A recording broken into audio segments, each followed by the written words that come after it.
What is up, ladies and gentlemen? It's your boy Jermaine Event, Main on MMA. Today we are gonna check out. Today we are gonna check out part 2 of the rigged fights video, the more dives, works, and fixed fights in MMA from Ragdoll MMA, the channel on YouTube. We're gonna check out the part 2 has dropped, ladies and gentlemen.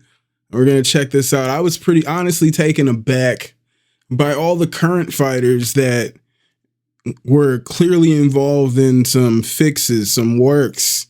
You know, some people in the opposing corners took some dives. Maybe they wouldn't even be where they are now. You know what I'm saying? Like Yuri. Yuri's got his big fight with Jamal Hill coming up, and I'll react to some drama with that pretty soon here. But let's check this video out from Ragdoll MMA part 2. More dives, works, and fixed fights. Let's check it out, ladies and gents. At its core, competition is about authenticity, a pure test of skill, strategy, and heart. Every punch, takedown, and submission represents countless hours of preparation, all for the thrill of fair competition. This integrity is what makes combat sports so compelling, drawing millions of fans and driving one of the fastest-growing industries in the world, sports betting. Get in on the action with my partners, DraftKings. Use code StyleBender307 when you sign up on Stake. I see that you're very interested in the betting side of things. Like, how often do you partake in this?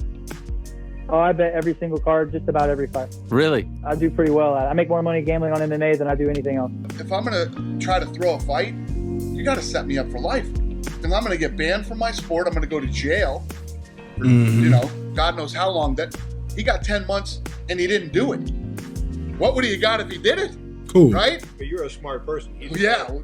That's unfortunately we deal with a lot of stupid people, but I don't know if you're that stupid. Match fixing in any kind of professional sport is a crime. Because of the criminal nature of fixing a fight, we will probably never know the full extent of how many fights are fixed. MMA is now a global phenomenon, with much more eyeballs and scrutiny than in its formative years in the early 90s. But on its fringe beginnings, especially in Japan, where MMA and professional wrestling intertwined, works, dives, and fixed fights allegedly took place. In today's video, we return to the murky waters of— I'm glad he mentioned that, because in the part 1, I was like, I know, like, back in the day in Japan, and when I watched the video back, I was like, I should have elaborated, but he just touched on it there. Like, is pro wrestling and shoot fights were kind of intertwined as one thing. Fight fixing to examine some controversial bouts that have left fans questioning the authenticity of the sport they love. I mean, I remember the first time I saw Ryan Luke Bader in the men's Thomas. bathroom backstage at a UFC event. I was shocked by how big he was. Nobuhiko Takada versus Kyle Sturgeon, Pride 3. We kick things off with a familiar face in Nobuhiko Takada. The Japanese pro wrestler was making his second fight after transitioning into MMA and losing his debut to the legendary Rickson Gracie. Heavily promoted by Pride as a major draw, at Pride 3, Takada faced Kyle Sturgeon, an unknown fighter with minimal MMA experience, whose only fight was this exact match. The bout was set up to rehabilitate Takada's image after his prior legitimate defeats and to elevate Pride's profile. Take a look at this first exchange. From the start, the fight raised eyebrows due to the lack of realism in the exchanges. Sturgeon's strikes appeared extremely light and lacked power. Takada exaggerated his reactions to these strikes, akin to professional wrestling theatrics. Fight culminated in Takada winning via a heel hook submission, but the sequence leading to this moment seemed highly choreographed. Sturgeon appeared to offer minimal resistance. Observers, including analysts and fans, have labeled this fight as a clear work or predetermined match. Pride's reliance on such matches during its early days was aimed at building stars and ensuring crowd-pleasing outcomes. As far as the first fight, this is the truth. That was a misunderstanding of the rules. And the way I thought it worked was that if you tapped, you lost that round. So I thought what they would do is they go to a judge's decision, they go 4 rounds to 1, and we go home and I'd be the new champion. And if anyone had explained to me that that stops the bout in its entirety, I would not have tapped. So really, it's more about just educating yourself on the rules. It was a complete misunderstanding. But this time, no misunderstanding. Now I get it. I'd never been in a 5-round fight, so it was new. I just didn't know.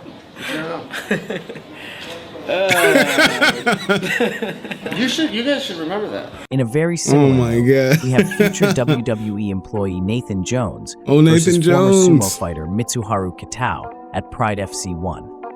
In another clear work from the murky beginnings of Pride Championship, Kitao, a former sumo wrestler transitioning to MMA, faced the physically imposing. I was a huge WWE fan growing up. WWF, WWE, all that shit. So I just remember all these random ass wrestlers. Like Nathan Jones wasn't on there that long, but I got hyped. Nathan Jones, who was going into his one and only fight in professional mixed martial arts. Despite their intimidating appearances, with both men weighing well over 300 pounds, the fight ended quickly when Kitao defeated Jones via keylock submission just 2:14 into the first round. The fight is a clear product of its time, stemming from the intertwined nature of MMA and pro wrestling in Japan. Kitao's movements and Jones's reactions resembled strikes rehearsed landed. techniques more than authentic combat. Oh. Jones's inexperience might explain some of the awkwardness, but many observers have argued that the match was one of many choreographed to boost a certain fighter's reputation in the newly formed Pride FC. MMA veteran Gary Goodridge, who also fought on that faithful inaugural Pride event, can explain the situation. Absolutely, it happened.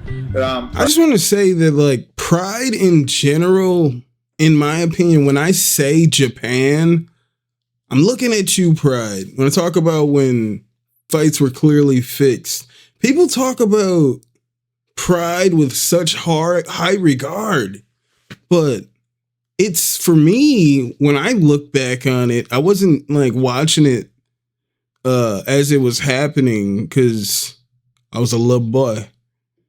And but the reputation I have of Pride is that they fixed fights. They put on fixed fights. They put on works.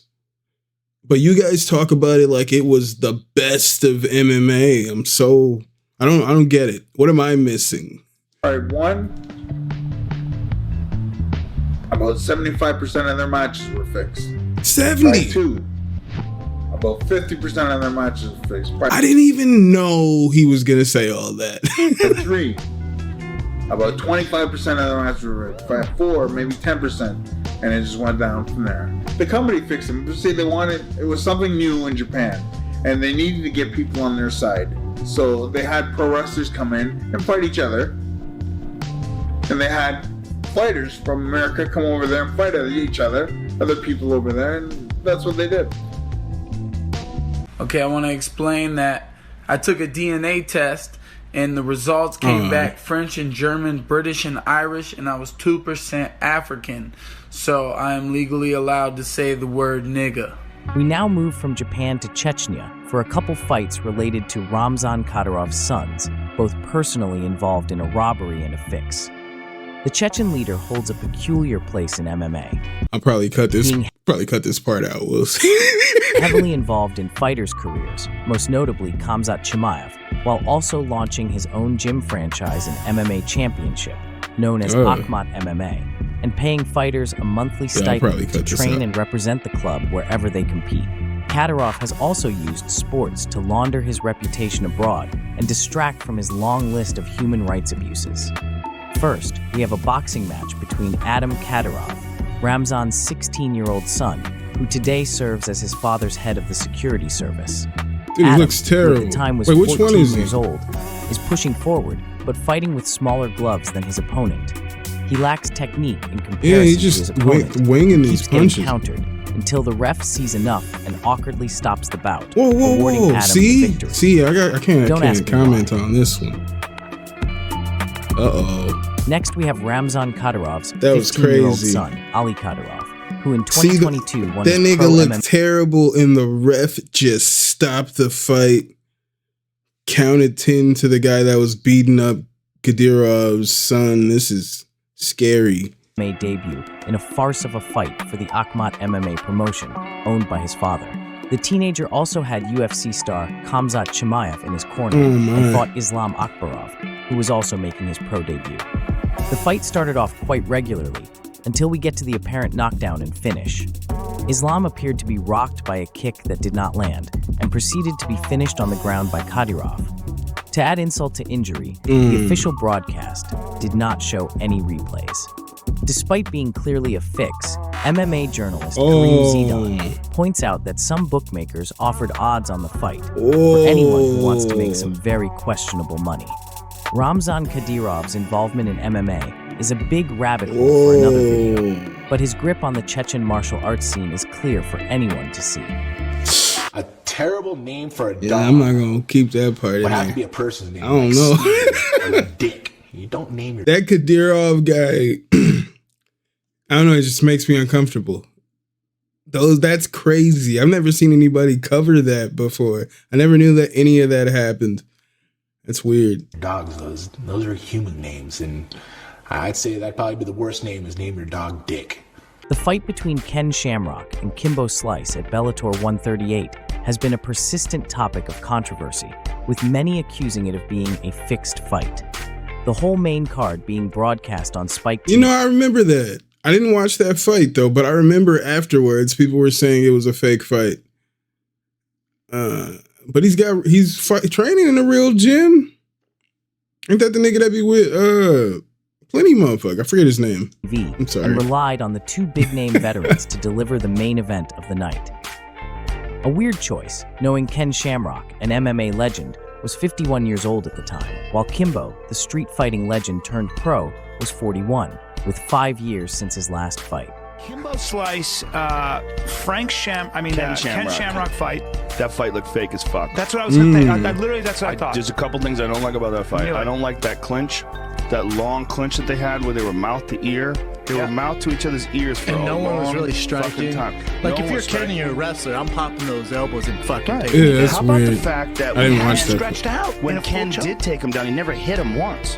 How about that? He never hit him. He had him down. He had him flattened out. He had his back, and he's not crashing. Wow. He's not blasting him with punches. True. He's got him flattened out, and he's not hitting him. That doesn't make any sense. He's also He also had a full hand, yeah, full choke. I know, but he's Sort also 51 That's true. and a So? fighter 51. The main contention comes from the strange sequence where Shamrock seemingly had a fully locked Yo, rear-naked he choke, had that but choke failed deep. to finish Kimbo, leading to a sudden reversal and Kimbo's knockout victory. Whoa.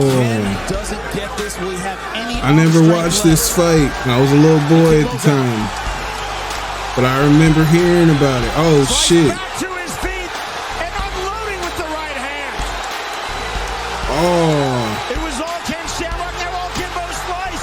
Drop Shamrock and the count for behind win in the Disgusting. Bellator cage for Kimbo Slice. Shamrock has vehemently denied the Damn, fight what do you was got to fixed. say about that, He Big explained Dan? that his failure to secure the choke was a technical mistake on his part, not an intentional move to let Kimbo escape. As I'm sitting here, as God is my witness, that fight was not fixed.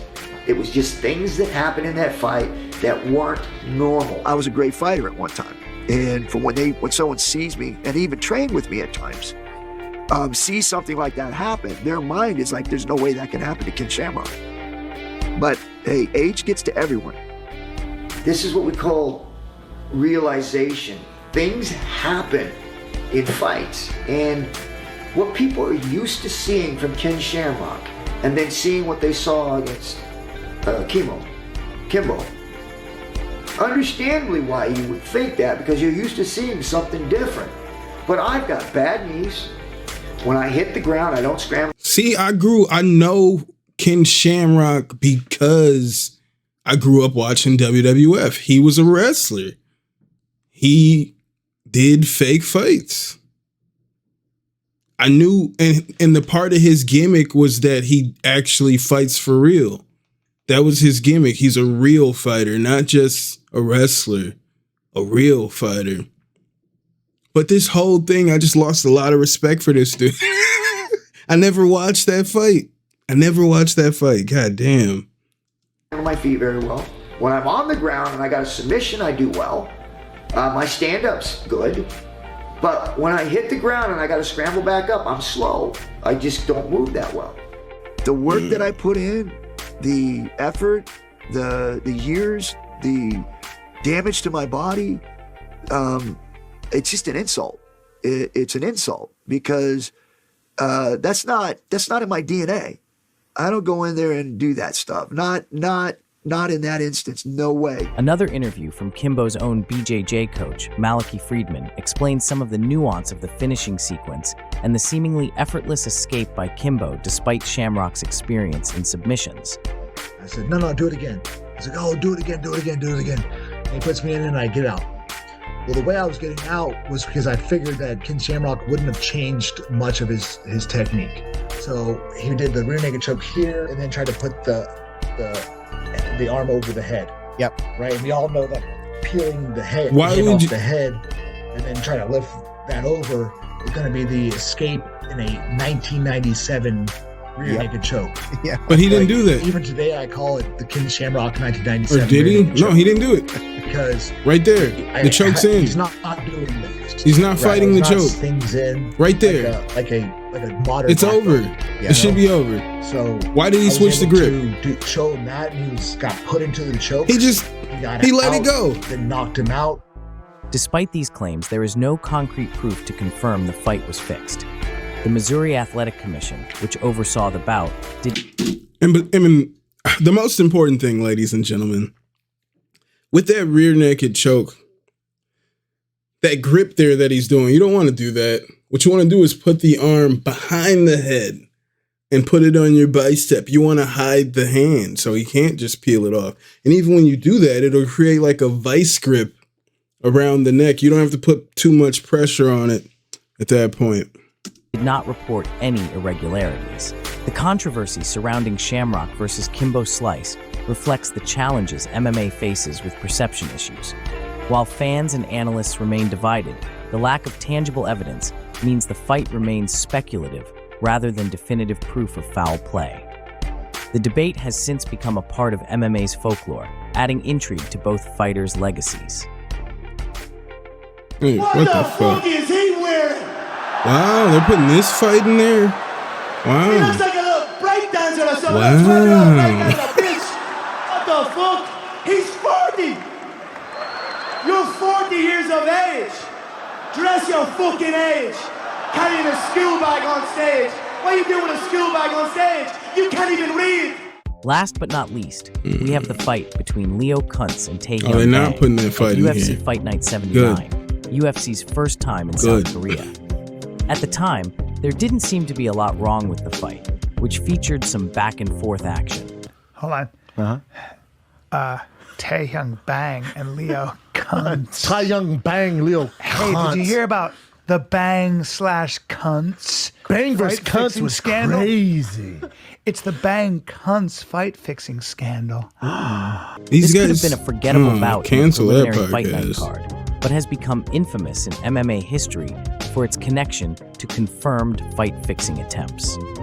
Just over a year later, the MMA world was stunned when Bang was sentenced to a 10-month prison sentence in his native South Korea for apparently taking a bribe to throw his fight against Kuntz. In the what are you days leading doing? up to the fight, betting lines shifted dramatically.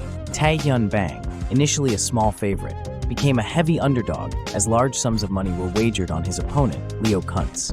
Apparently, when the odds, someone put in $1 million bet on me to win, so the odds swung in my favor like 700 points or something in 1 minute. This unusual activity immediately raised red flags backstage. Despite allegedly agreeing to throw the fight, Bang reconsidered on fight night due to pressure from UFC officials. Real high up guys you don't really know or whatever, came up and talked to me, and they're basically like, hey, listen, there's a big odds swing that came in, and we just want you to know that, you just go out there and do your best and make sure that you're fighting as hard as you can. And I had no idea what was going on because I'm not a sports bettor or any of that type of shit. So he ended up fighting competitively, narrowly winning via split decision, although Leo Kuntz might disagree. Because he had me in a fucking rear naked choke, and he was trying to fucking choke me out. That's insane. You can tell when someone's not trying to fight. Yeah.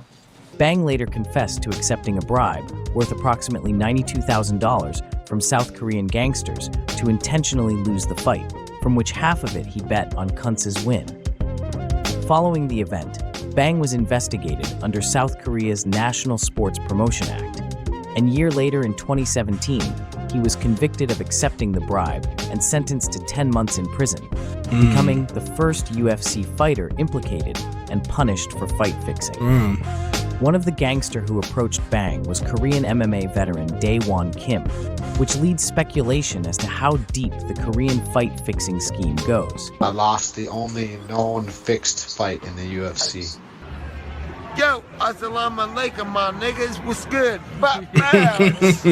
So there we have part 2 of more dives, works, and fixed fights from Ragdoll MMA. Y'all make sure to give that guy a like and subscribe.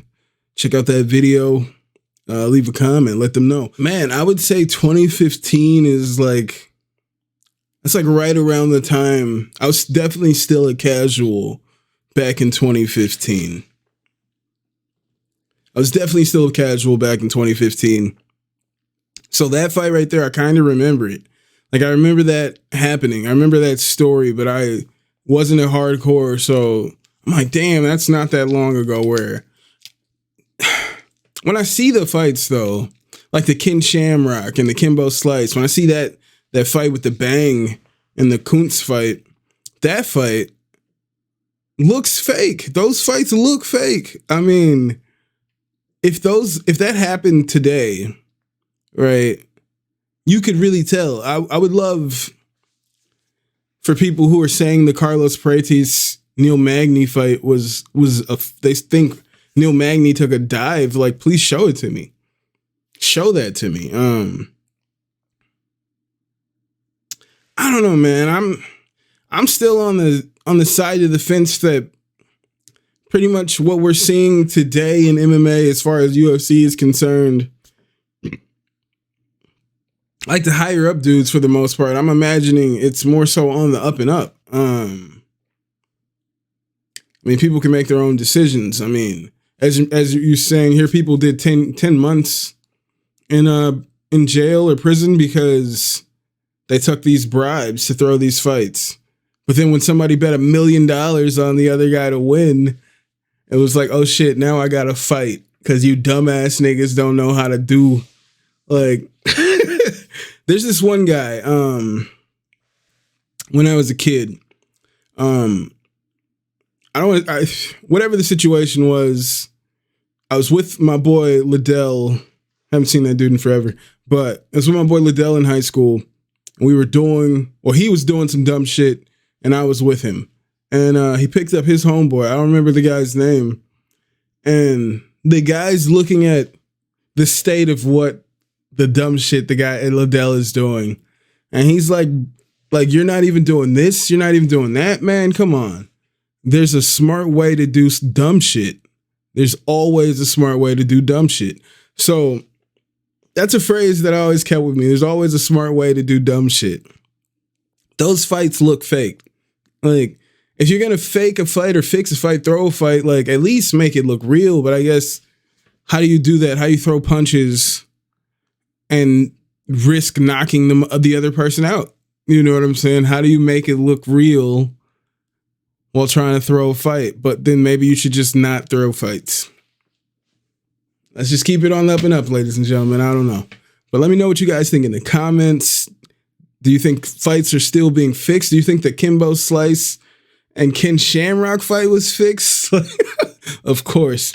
And I don't know if I left the Gadirov stuff in this video, but if not, yeah. If I did, let me know what you think about that. Anywho, let me know what you guys think in the comments. Hit that like, hit that subscribe, and I will see you when I see you. I'll holla.